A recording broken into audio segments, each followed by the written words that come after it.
नमस्ते प्रणाम। तो कैसे हैं आप लोग? मैं ठीक हूँ, स्वस्थ हूँ, मस्त हूँ। आप लोग बताइए, आप लोग कैसे हो? और खाना पानी आपका हो गया? घर परिवार सब स्वस्थ मस्त है।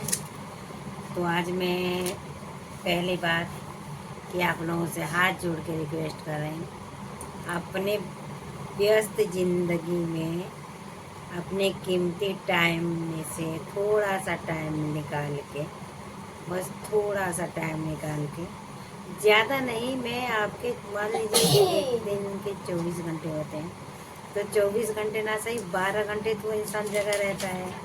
और जो है कि 12 घंटे इंसान सोता नहीं है, वो सोता है तो 5-6 घंटे 7 घंटे सोता है।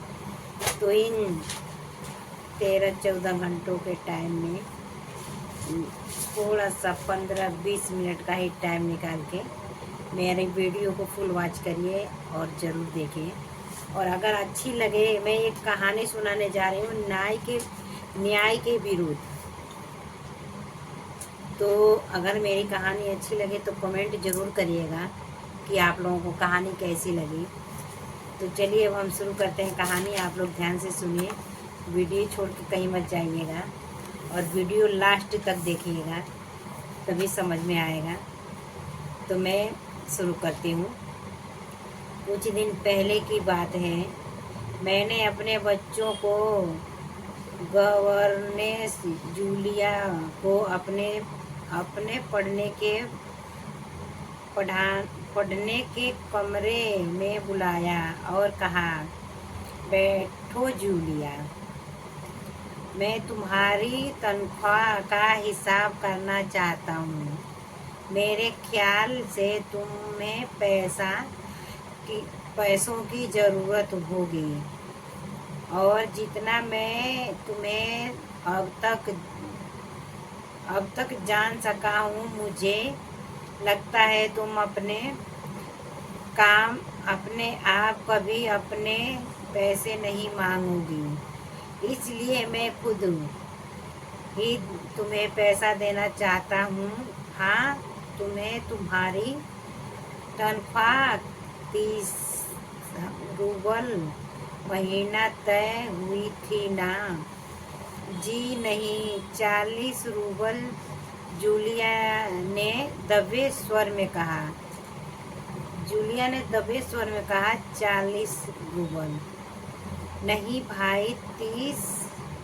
मैंने डायरी में नोट कर रखा है, मैं बच्चों की गवर्नेंस को हमेशा 30 रूबल महीना ही देता आया हूँ। अच्छा जी, तो तुम्हें हमारे यहाँ काम करते हुए 2 महीने हुए हैं? जी नहीं, 2 महीने 5 दिन। क्या कह रही हो? ठीक है, 2 महीने हुए हैं भाई, मैंने डायरी में सब नोट कर रखा है। तो 2 महीने बनते हैं 60 रूबल, लेकिन 60 रूबल तभी बनेंगे जब महीने में एक भी नागा न हुआ हो। तुमने इतवार को छुट्टी मनाई है, उस दिन तुमने काम नहीं किया है। कोल्या को सिर्फ घुमाने भर तो ले गई हो। इसके अलावा तुमने 3 छुट्टियां और ली है। जूलिया का चेहरा पीला पड़ गया। वह बार बार अपनी ड्रेस की सिकुड़नें दूर करने लगी। बोली, एक शब्द नहीं।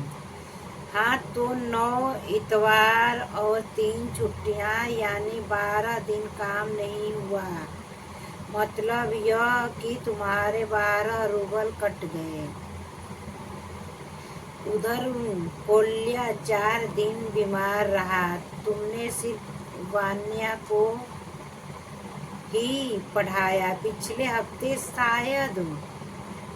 हफ्ते शायद 3 दिन हमारे दांतों में दर्द रहा था, और मेरी बीवी ने तुम्हें दोपहर के बाद छुट्टी दे दी थी। तो 12 और 7 हुए 19।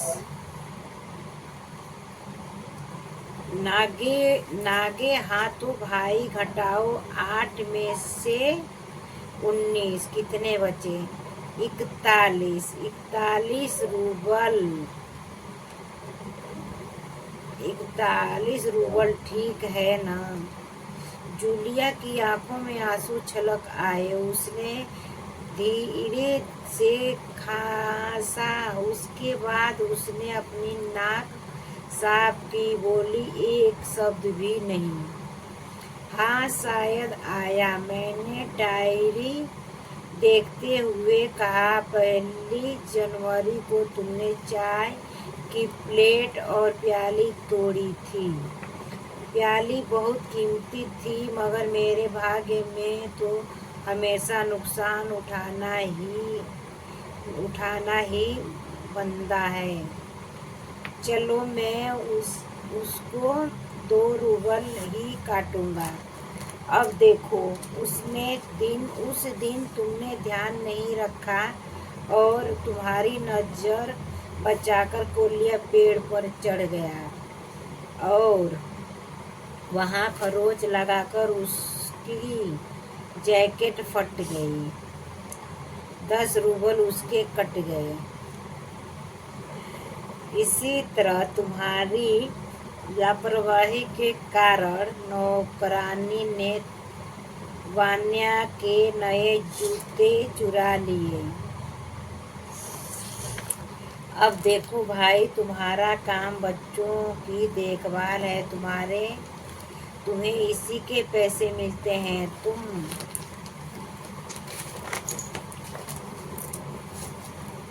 तुम अपने काम में ढील दोगी तो पैसे कटेंगे या नहीं? मैं ठीक कह रहा हूँ ना? तो जूतों के लिए 5 रूबल और कट गए। और हाँ, 10 जनवरी को मैंने तुम्हें 10 रूबल दिए थे। जी नहीं, आपने मुझे कुछ नहीं। जूलिया ने दबी जबान से कहना चाहा। अरे, मैं क्या झूठ बोल रहा हूँ। मैं डायरी में हर चीज नोट कर लेता हूँ। तुम्हें यकीन ना हो तो दिखाऊं डायरी? जी नहीं, आप कह रहे हैं तो आपने दिए ही होंगे। दिए होंगे, नहीं दिए हैं, मैंने कठोर स्वर में कहा। तो ठीक है, घटाओ 27। 41 में से बच्चे 14, क्योंकि हिसाब ठीक है ना? उसकी आंखें आंसुओं से भर उठी। उसने तमाम शरीर पर पसीना छलछला आया। कांपती आवाज में वह बोली, मुझे कभी एक ही बार कुछ पैसे मिले थे और वे भी आपकी पत्नी ने दिए थे। सिर्फ 3 रूबल, ज्यादा नहीं। अच्छा, मैंने स्वर में आश्चर्य भरकर कहा, और इतनी बड़ी बात तुम्हारी मालकिन ने मुझे बताई तक नहीं। देखो, हो जाता न अनर्थ। खैर, मैं इसे भी डायरी में नोट कर लेता हूँ। हाँ, तो 14 में से 3 और घटा दो, बचते हैं 11 रूबल। तो लो भाई, ये रही तुम्हारी तनख्वाह। ये 11 रूबल देख लो, ठीक है ना? उसने कांपते हाथों से 11 रूबल लिए और अपनी जेब टटोलकर किसी तरह उन्हें उसमें ठूस लिए और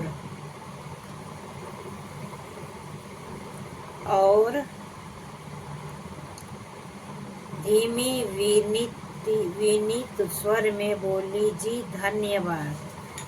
मैं गुस्से से उबलने लगा।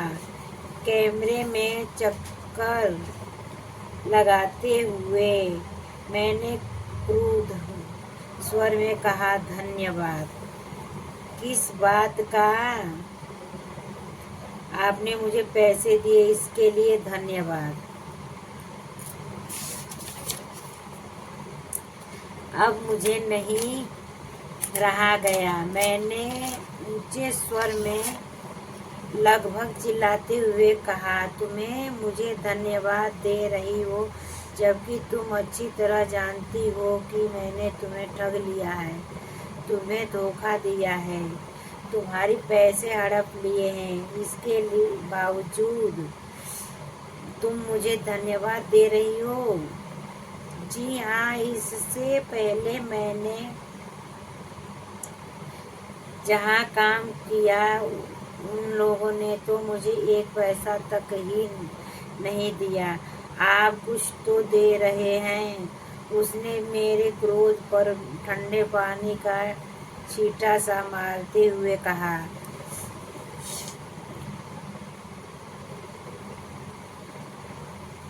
उन लोगों ने तुम्हें एक पैसा भी नहीं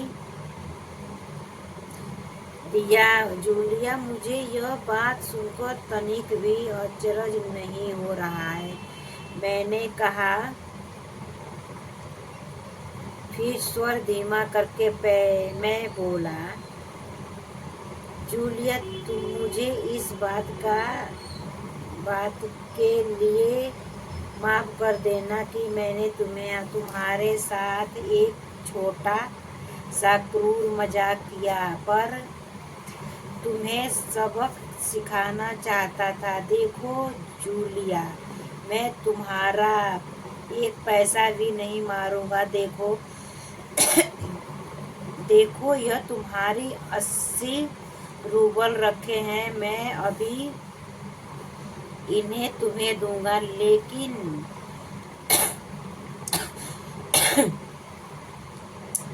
लेकिन उससे पहले मैं तुमसे कुछ पूछना चाहूँगा जूलिया। क्या जरूरी है कि इंसान भला कहलाए जाने के लिए इतना तब्बू, भीरू और बोदा बन जाए कि उसके साथ जो अन्याय हो रहा है उसका विरोध तक न करे, बस खामोश रहे और सारी ज्यादतियां सह जाए? नहीं जूलिया, नहीं। इस तरह खामोश रहने से काम नहीं चलेगा। अपने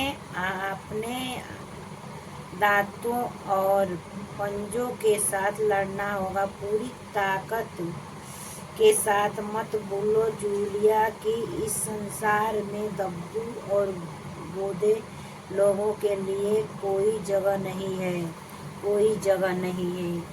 तो कैसी लगी हमारी कहानी आप लोग ज़रूर बताइएगा कमेंट में। अब ये कहानी हम समाप्त करते हैं और दूसरी कहानी शुरू करते हैं। तो दूसरी कहानी का शीर्षक है सड़क सुरक्षा जीवन रक्षा। ये हमारी दूसरी कहानी शुरू होने जा रही है, जिसका शीर्षक है सड़क सुरक्षा जीवन रक्षा। तो आप लोग ध्यान से सुनिए और बने रहिए हमारे वीडियो में। उसके बाद अंत तक सुनिएगा, फिर बताइएगा कि आप लोगों को मेरी कहानी कैसी लगी। तो मिलते हैं अब नई कहानी के साथ। आज स्कूल की प्रार्थना सभा में सड़क सुरक्षा के बारे में जानकारी देने के लिए प्रधानाचार्य ने ट्रैफिक पुलिस अधिकारी को आमंत्रित किया और स्टेज पर सड़क यातायात नियमों का चिन्हों से संबंधित चार्ट लगे हुए हैं, जिन्हें जानने के लिए सभी विद्यार्थी बहुत उत्सुकता से बैठे हुए हैं। बच्चों, सड़क पर दिनों दिन दुर्घटनाएं बढ़ती जा रही है, जिसका मुख्य कारण है सड़क पर लापरवाही से चलना, यातायात के नियमों का पालन न करना। आज हमारे बीच ट्रैफिक पुलिस अधिकारी मौजूद हैं। मैं इनका यहाँ पधारने के लिए स्वागत करता हूँ। आज आपको यातायात के नियमों के बारे में बताएंगे। ट्रैफिक पुलिस अधिकारी। बच्चों हमारे आज का विषय है सड़क सुरक्षा, जीवन रक्षा, यातायात। हमें सड़क पर स्वयं भी सुरक्षित ढंग से चलना चाहिए तथा दूसरे की सुरक्षा का भी ध्यान रखना चाहिए। कभी हमारा जीवन भी सुरक्षित रहेगा। यहाँ सड़क पर चलने का मूल मंत्र है बच्चों, यदि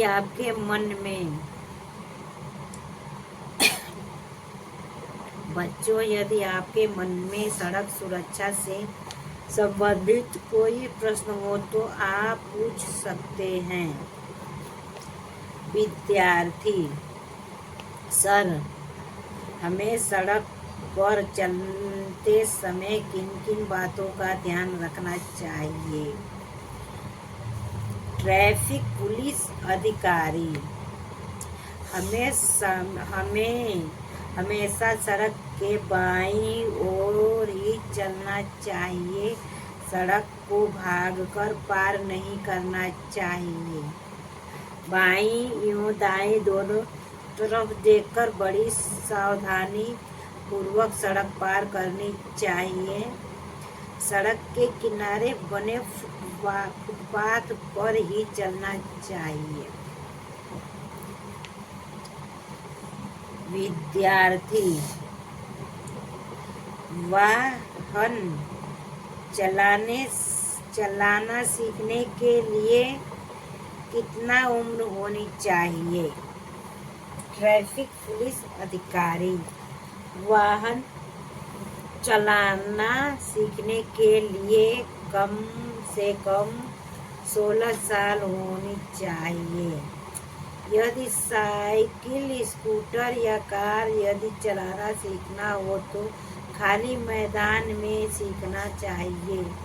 सड़क पर तभी चलाएं जब आपको पूरी तरह चलाना आ जाए, अन्यथा स्वयं या दूसरे के लिए खतरनाक हो सकता है।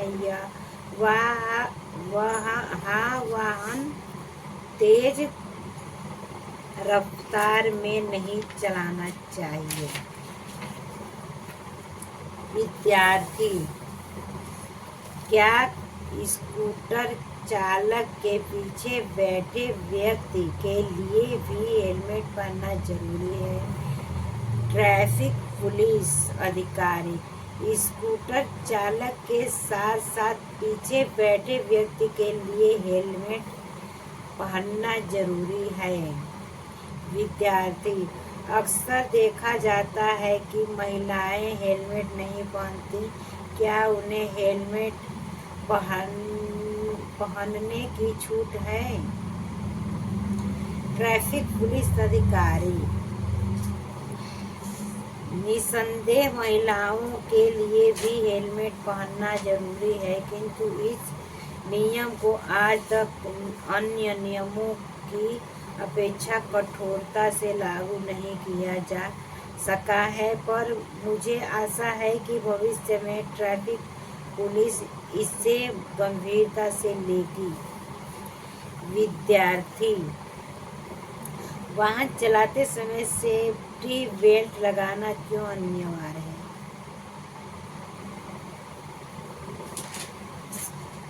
ट्रैफिक पुलिस अधिकारी: बच्चों केवल वाहन चलाने को ही नहीं अपितु वाहन चालक के साथ आगे वाली सीट पर बैठे व्यक्ति को भी सेफ्टी बेल्ट का प्रयोग करना चाहिए, जिससे अचानक झटका लगने से होने वाली दुर्घटना से बच सकते हैं। विद्यार्थी: कहानी पूरी सुन के जाइएगा।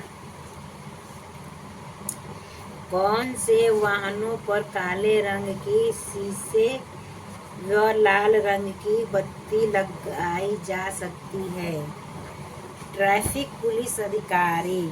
विशेष अधिकारी अधिकार प्राप्त व्यक्ति ही ट्रैफिक विभाग से आज्ञा प्राप्त करके काले रंग की शीशे व वाहनों के ऊपर लाल बत्ती का प्रयोग कर सकता है। बिना आज्ञा के किसी को ऐसा नहीं करना चाहिए।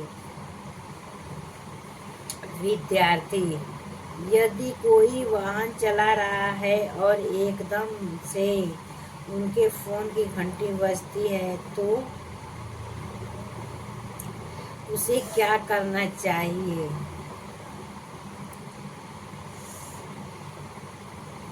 ट्रैफिक पुलिस अधिकारी। वाहन चलाते समय मोबाइल नहीं चलाना चाहिए। यदि आपको सुनना ही है तो वाहन को सावधानी पूर्वक एक किनारे पर ले जाए और रोककर ही सुनना चाहिए, अन्यथा चलाते वाहन पर ऐसा करने से दुर्घटना हो सकती है। Traffic police. अच्छा बच्चों, क्या आपने कभी सड़क के किनारे लगे कुछ बोर्ड देखे हैं जिन पर कुछ संकेत दर्शाए होते हैं? विद्यार्थी। सर, एक बोर्ड हमारे स्कूल के पास लगा है।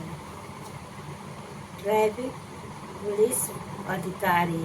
बिल्कुल ठीक। चित्र नंबर 3 दिखाते हुए स्कूल में कुछ एकदम पहले बोर्ड पर बैग ले जा रहे बच्चे का चित्र बना होता है। बच्चों, यह चित्र दर्शाता है कि आगे स्कूल है, इसलिए वाहन की गति सीमा रखी जाए, क्योंकि छोटे बच्चे सड़क के नियमों से परिचित नहीं होते हैं।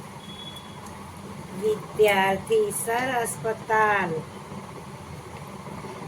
तथा डिस्पेंसरी के बाहर भी बोर्ड पर एक ही चिन्ह होता है, कृपया इसके बारे में बताइए।